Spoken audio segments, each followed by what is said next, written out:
ते बटन घड्याळाच्या शेजारचं कसा कसा कसा कसा दाबा।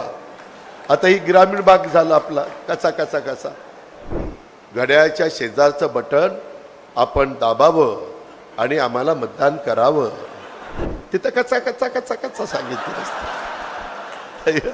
लगेच त्यांनी सुरू केलं। आचारसंहितेचा भंग झाला। खरं तर पोलीस खातं, जलसंपदा खातं, ऊर्जा खातं जी आपल्या सगळ्यांच्या जिव्हाळ्याची खाती आहे। अतिशय महत्त्वाचे प्रश्न पाण्याचे जलसंपदाकडे असतात, कायदा सुव्यवस्थेचे आमच्या गृह खात्याकडे असतात, विजेचे ज्याचा उल्लेख हर्षवर्धन पाटील साहेबांनी केला तो देखील आमच्या देवेंद्रजींच्याकडे। आणि त्याकरता आपल्याला आम्ही सगळेजण असे ज्यावेळेस प्रश्न निर्माण होतात, एकनाथरावजी मी देवेंद्रजी बसतो आणि त्याच्यातनं मार्ग त्या ठिकाणी काढतो। एक गोष्ट हर्षवर्धन पाटील तुम्हाला आणि सगळ्याच या माझ्या सहकाऱ्यांना सांगायचं आहे, भाजपच्या जीवाभावाच्या कार्यकर्त्यांना नेत्यांना सांगायचं आहे की आचारसंहितेचे काही नियम असतात आणि ते नियम पाळावे लागतात। त्याच्यात कालच मला वाटतं डॉक्टर लोकांना इथं भेटायला आलो होतो, नंतर मी जामदारांनाही भेटलो, वकील लोकांना।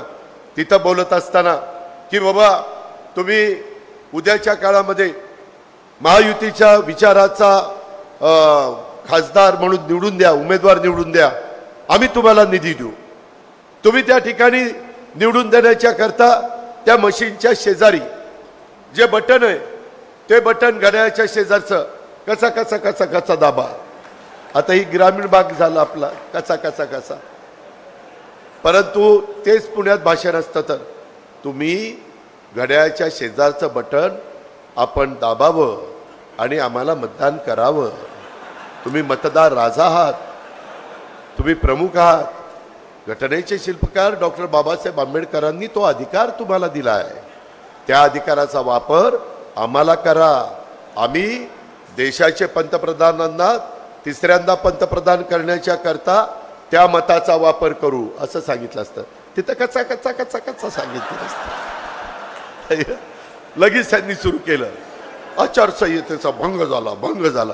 आणि म्हणलं बाकीचे काही पण सांगतात की आम्ही इतके दर वर्षाला इतके लाख रुपये तुमच्या अकाउंटला टाकणार, आम्ही असं करणार, आम्ही तसं करणार।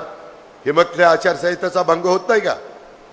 उद्याच्याला आमदार खासदार किंवा कुठल्याही निवडणुकीमध्ये गावचा सरपंच निवडणूक का होते?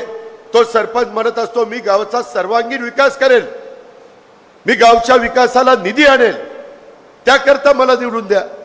तसं आम्ही म्हणतोय केंद्राचा आणि राज्याचा मोठा निधी आणण्याच्या करता सुनेत्रा पवारांना निवडून द्या। काय आमचं चुकलं? जे आहे ते आहे।